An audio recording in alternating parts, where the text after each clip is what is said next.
चलिए फिर से एक नए सेशन की शुरुआत करते हैं और आज का जो सेशन होगा ये मैथ सेट 57 और मैथ सेट 57 का 10 प्रश्न को हम लोग देखेंगे जो कि टेस्ट के रूप में चल रहा है। और इसका सबसे पहले हम लोग रिजल्ट देख लेते हैं कि ये 10 में से 10 जो है सेट नंबर 57 में कितने जन सही किए हैं, मतलब 10 में से 10 लाए हैं। ठीक है, उसके बाद 10 प्रश्न को हम लोग अभी सॉल्व करेंगे और कंटिन्यू देखते जाएंगे बैक टू बैक। ये 10 क्वेश्चन आपके सामने मिलेगा। सबसे पहले रिजल्ट थोड़ा देख लेते हैं। चलिए, तो ये सेट नंबर 57 है ना, तो 57 का रिजल्ट देखिए आपके सामने है ये रिजल्ट। और ये जो 10 जन जो 10 नंबर जो लाने वाले हैं, ठीक है, ये रोल नंबर 1 है 98 ये लाए हैं। फिर ये आकाश, कोमल, एमडी, मोदिसार, वहीद, पनवीर, ये सब है। ठीक है, उसके बाद 9 8 ये धीरे धीरे फिर घटते गया है। ठीक है, तो ऐसे ही 10 प्रश्न को आप भी ला सकते हैं। और सबसे जो टफ क्वेश्चन जो कौन सा था आज का प्रश्न में, इसको हम लोग एनालिसिस करते हैं और देखते हैं। यहाँ पहला जो क्वेश्चन है देखिए 75% स्टूडेंट सही किए हैं पहला प्रश्न को। ठीक है, ये रॉन्ग है, रॉन्ग 6% है। अनअटेम्प्ट है जो कि बिल्कुल जो नहीं बनाए वो है, और ये दोनों मिला के है ना। तो करेक्ट जो है 75%। क्वेश्चन नंबर 2 बहुत ही आसान होगा, 81%। क्वेश्चन नंबर 3 भी 81%। Question number 4 75%। Question number 5 37%। ये थोड़ा सा टफ होगा क्वेश्चन नंबर 5। ये आप लोगों का एनालिसिस ही है जो टेस्ट दिए हैं उसी में से, है ना। क्वेश्चन नंबर 6 तो बहुत आसान होगा, 93% चला गया है। क्वेश्चन नंबर 7 75%, 8 भी 75%, 9 देखिए 68.75% और 10 जो है 93% ये गया है। ठीक है, मतलब क्वेश्चन का लेवल आप देख सकते हैं। वैसा क्वेश्चन को ही दिया गया है जो कि एग्जाम में बार बार पूछता है या पूछ चुका है जो प्रश्न है, उसी को ये 10 क्वेश्चन है। और चलिए, तो 10 क्वेश्चन को हम लोग सॉल्व करेंगे, एक के बाद एक प्रश्न को देख लीजिएगा। और आप लोग भी प्रैक्टिस कर सकते हैं, जो अगर इस वीडियो को देख रहे हैं और टेस्ट नहीं दिया है तो प्रैक्टिस कर सकते हैं। इसको डेली टेस्ट चल रहा है और जिनको टेस्ट देना है ये सवेरे 7 बजे से शाम का 7 बजे के बीच टेस्ट चलता है। बिल्कुल आपको 15 से 20 मिनट का ही टाइम देना है, उतना टाइम में ही आपको टेस्ट कंप्लीट करना। मात्र 10 क्वेश्चन रहेगा जो कि बिल्कुल फ्री करवा रहे हैं। ठीक है, जो इंटरेस्टेड है वो दे सकते हैं। उसके लिए करना क्या है, ये व्हाट्सएप नंबर है, इसमें सिंपल लिखिए मुझे टेस्ट देना है, तो आईडी पासवर्ड बना दिया जाएगा और कंटिन्यू आप भी टेस्ट दे सकते हैं। तो चलिए, आज का पहला जो प्रश्न है वो पहला प्रश्न को देखिए। ठीक है, ये सेशन तुरंत ख़त्म हो जाएगा, लास्ट तक बने रहिएगा। ठीक है, यदि किसी धनराशि पर 5% प्रति वर्ष की दर से 2 वर्ष का चक्रवृद्धि ब्याज एवं साधारण ब्याज का अंतर जो है 225 दिया है, एसआई और सीआई का अंतर दिया है 2 साल का 225 है, वह मूलधन क्या है। आप डायरेक्ट भी बना सकते हैं। देखो, अगर मूलधन क्या पूछ रहा है तो मूलधन से ही ये अंतर जो आएगा, 2 बार का अंतर आएगा, ये P का 5% करेंगे, फिर और एक बार 5% करेंगे, तो ये डिफरेंस तक पहुंच जाएंगे, यानी कि 225 कैसे होता है ये बता देंगे आपको। ठीक है, बेसिक भी इसका जानकारी दे देंगे, पहले इसको देख ही लीजिए। ठीक है, तो यहाँ से जब करेंगे तो यहाँ 5 × 5 = 25 कर लो, और 25 नुआ होता है कितना, 225। और P जो हो जाएगा यहाँ पर 9 के साथ ये 4 0 आपका आंसर हो जाएगा। ऑप्शन देख लीजिएगा, ये 90,000 ये आंसर हो जाएगा, ऑप्शन डी। ठीक है, अब आइए प्रोसेस में इसको कैसे करेंगे। देखो, लेट P = हम लोग मान लेंगे। ठीक है, P बराबर मान लेंगे 100 मानेंगे, है ना। P कितना मानेंगे, 100 मूलधन, है ना। उसके बाद R जो दिया हुआ 5%, R बराबर 5%, और T बराबर जो दिया हुआ 2 ईयर्स, और SI और CI का अंतर दिया है। तो एक तरफ लिखेंगे SI, दूसरा तरफ लिखेंगे CI। और 2 साल का इंटरेस्ट निकालिएगा, SI का भी और CI का भी है, ठीक है। तो CI में क्या होता है कि ब्याज का ब्याज लगता है, SI में सिंपल हर साल उतना ही मिलेगा। तो 100 का 5%, ये 5 आपको मिलते जाएगा इस तरह से।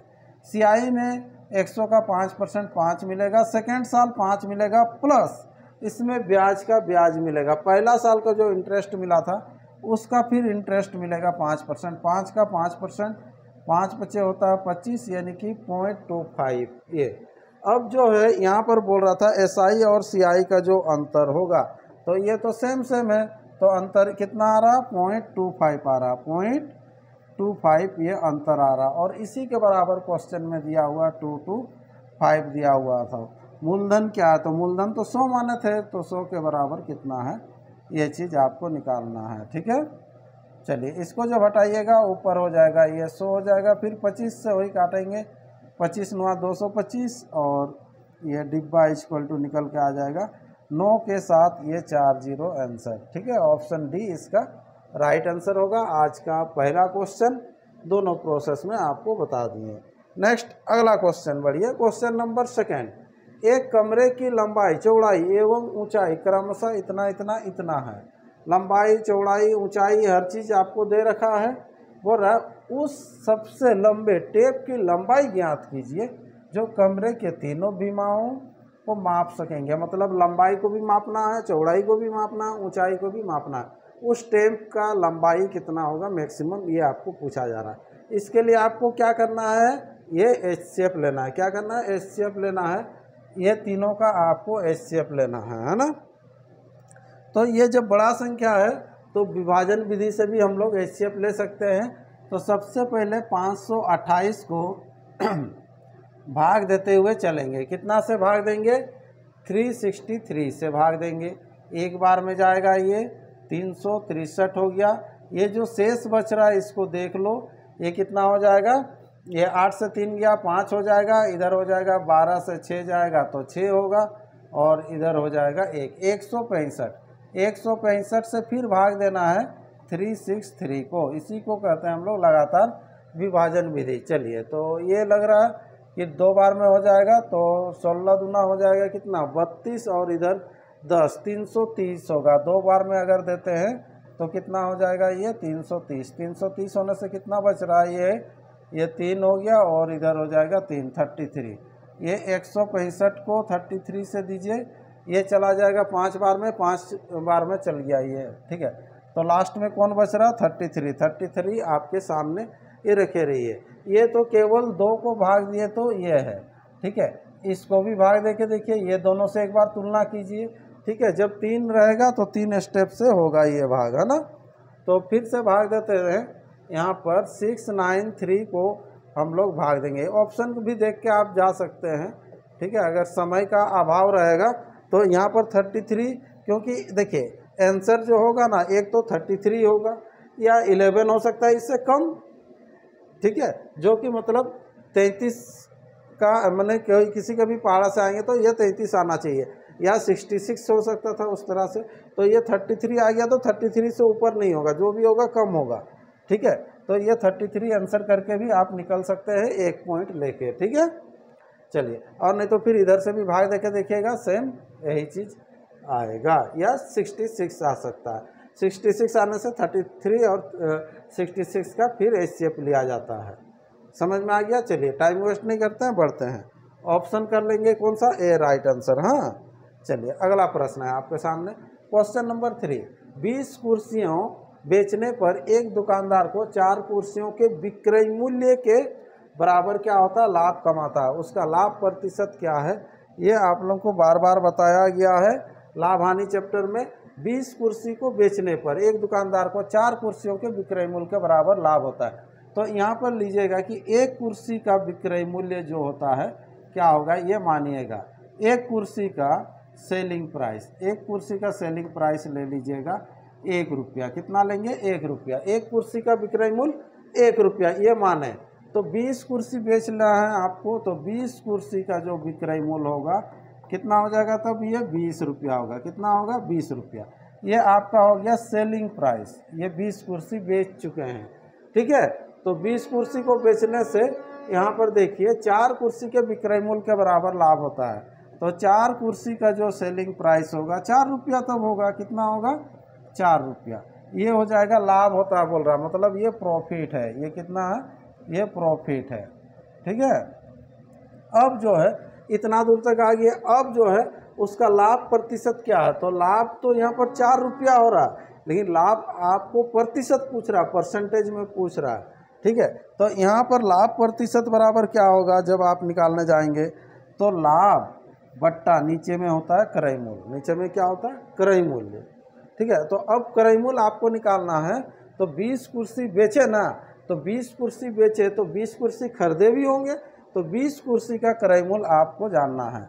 तो 20 कुर्सी का क्रय मूल्य जो होगा, 20 कुर्सी का सीपी कॉस्ट प्राइस जो हो जाएगा, देखिए यहाँ पर ध्यान दीजिए, जब 20 रुपया में बेच रहे तो 4 रुपया लाभ हो रहा है। 20 रुपया में जब बेच रहे तो 4 रुपया का लाभ हो रहा है। तो खरीदे कितना में है, तो खरीदे रहेंगे कम में ना, कितना में खरीदे हैं 20 - 4 = 16। आप 16 रुपया में खरीदे हैं, यही 20 कुर्सी को कितना में खरीदे हैं 16 में। तो नीचे यहाँ पर लिखेंगे 16, प्रतिशत निकालना है तो गुना 100, ये हो जाएगा 4 चौके 16। 4 से जब काटिएगा तो कितना हो जाएगा, ये 25 है ना। तो 25% ये आंसर हो जाएगा। ऑप्शन बी आपके सामने है, ये राइट आंसर हो जाएगा, ठीक है। चलिए नेक्स्ट प्रश्न को बढ़ते हैं। अगला क्वेश्चन, क्वेश्चन नंबर जो है 4 क्या है, एक पुस्तक का विक्रय मूल्य उसके क्रय मूल्य का 19/15 गुना है। तो यहाँ पर देखिए एक पुस्तक का जो क्या है विक्रय मूल्य, यानी कि सेलिंग प्राइस जो होगा उसका क्रय मूल्य का सीपी का कितना है 19/15 है, ये बोला है।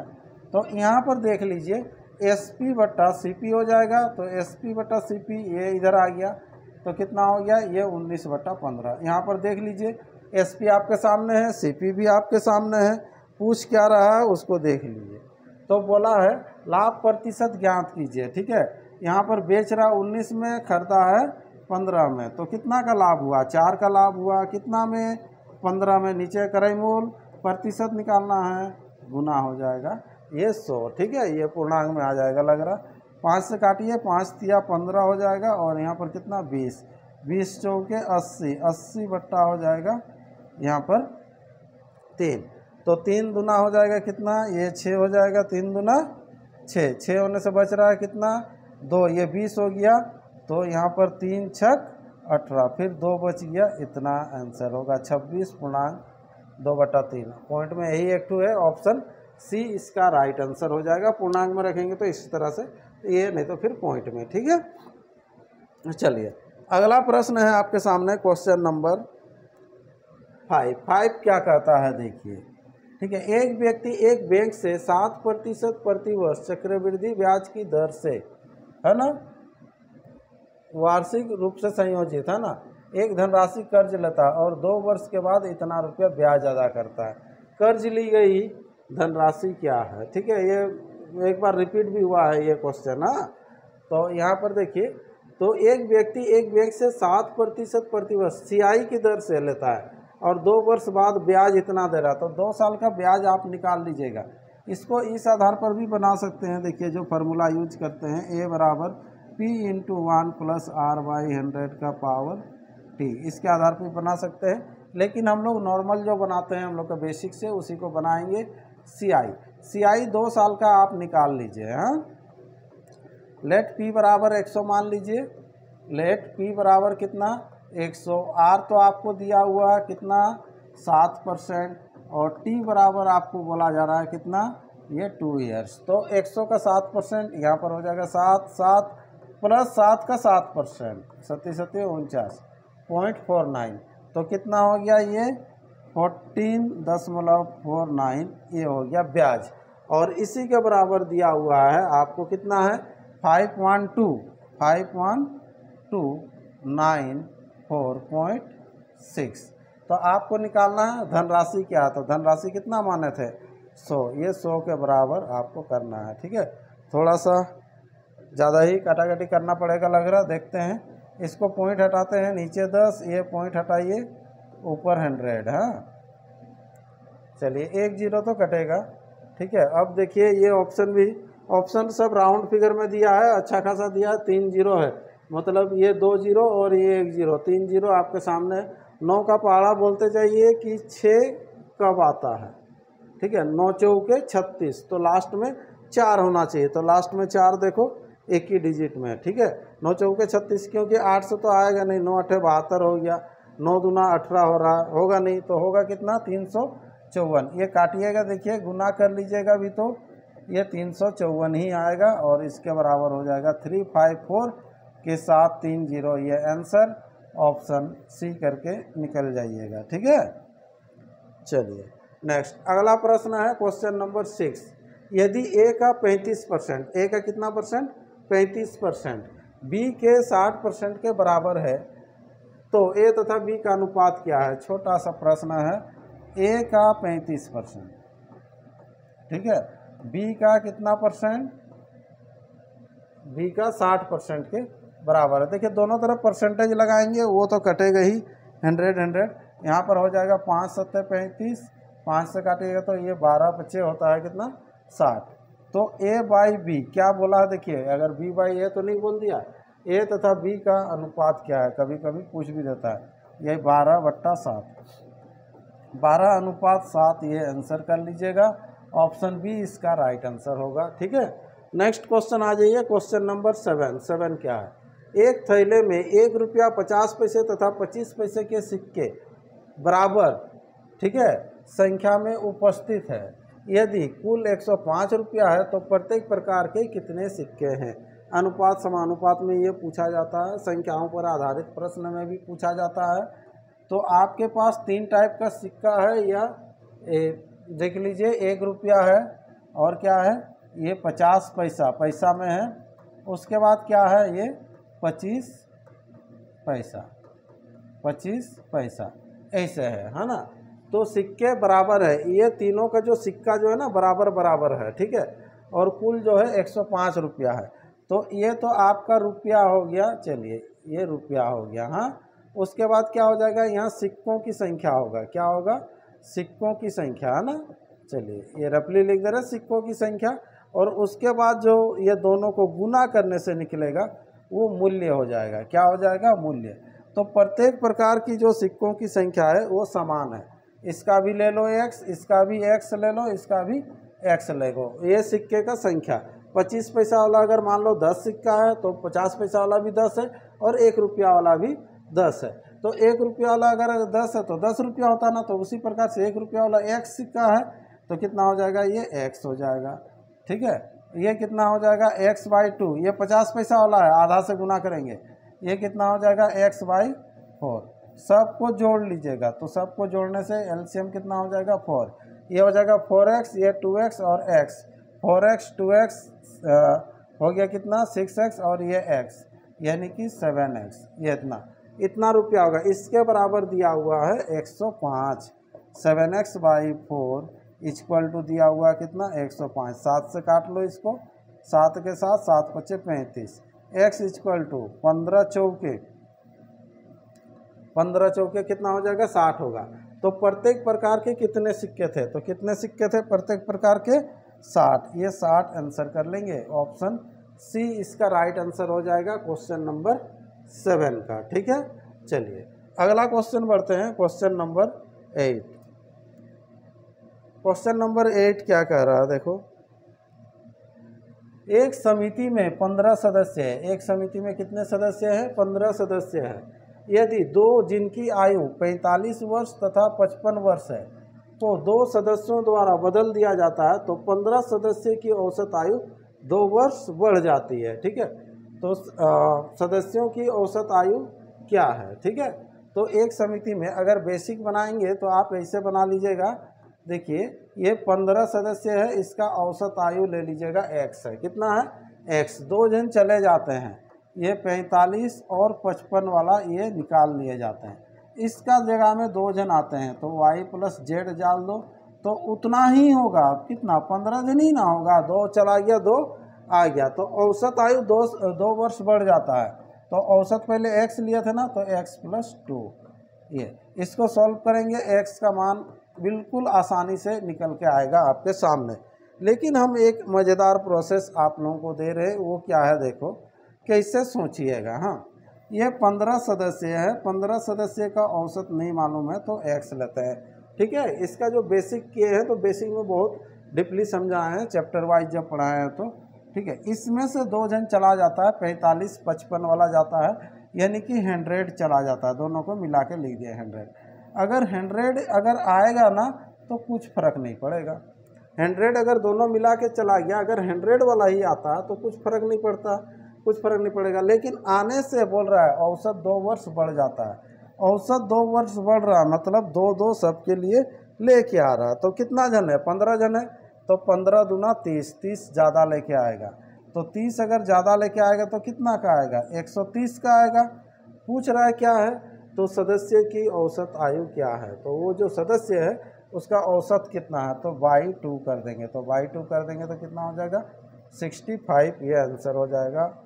ऑप्शन सी इसका राइट आंसर करेंगे। ठीक है, यहाँ पर भी एक्स का मान नहीं है तो एक्स कट जाएगा ना, वाई प्लस जेड। हाँ, वाई प्लस जेड का मान आ जाएगा, कितना आ जाएगा, 130 आएगा, फिर 2 से भाग दीजिएगा, औसत तो हो जाएगा। हाँ, चलिए नेक्स्ट अगला प्रश्न है आपके सामने, क्वेश्चन नंबर 9। किसी कक्षा में 50 विद्यार्थियों की औसत अंक 64 रहा। 50 विद्यार्थियों का औसत अंक कितना है, 64 रहा। ठीक है, यदि 2 विद्यार्थियों के अंक 83 और 24 के स्थान पर गलती से क्रमशः 38 और 42 दर्ज हो गया है, तो सही औसत क्या है।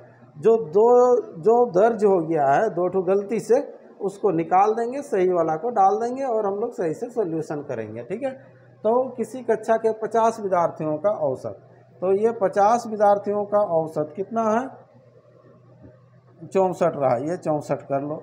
फिर बोल रहा है यदि 2 विद्यार्थी के अंक 83 और 24 के स्थान पर गलती से 38 और 42 दर्ज है, तो 38 और 42 को निकाल लो, -38 -42, ये निकाल लिया 38 42 को। इसका जगह में जो ओरिजिनल है उसको डाल देंगे, कितना 83 और कितना हो जाएगा, ये 24 को डाल दिए। तो अब जो होगा संख्या तो उतना ही रहेगा, 50 ही रहेगा। तो अब जो होगा औसत क्या होगा, तो औसत नहीं मालूम तो x कर लेंगे, इसको केवल आपको सॉल्व करना है। ठीक है, चलिए तो 50 को इसके साथ गुना कर लो, ये हो जाएगा 5 चौके 20, 30 और 2 32, तो यहाँ पर हो जाएगा 3200, ये हो गया। अब यहाँ से देख लीजिए, इसका ये उल्टा है, ये दोनों को कर लो माइनस, यानी कि 8 2 10 हो जाएगा, 4 3 7 1 8, और प्लस कितना हो जाएगा, यहाँ पर हो जाएगा 4 3 7, इधर हो जाएगा 8 2 10, 107 पॉजिटिव में ही जाएगा, मतलब इससे ज़्यादा ही आंसर आएगा, 64 से ज़्यादा ही आएगा। तो 64 से ज़्यादा अगर आंसर आता है तो ये आंसर हो जाएगा आपका 64.54, ये आंसर करके निकल जाना है आप लोगों को। ठीक है, और बनाने का भी ज़रूरत नहीं है। ठीक है, लेकिन यहाँ पर आप अगर नोट करना चाहेंगे तो इसको लिख सकते हैं। तो यहाँ पर हो जाएगा कितना, ये 50x = हो जाएगा 3200। ठीक है, प्लस ये बढ़ेगा, कितना बढ़ेगा, ये 27 बढ़ेगा। ठीक है, तो यहाँ पर 3227 है ना, ये 50x हो जाएगा।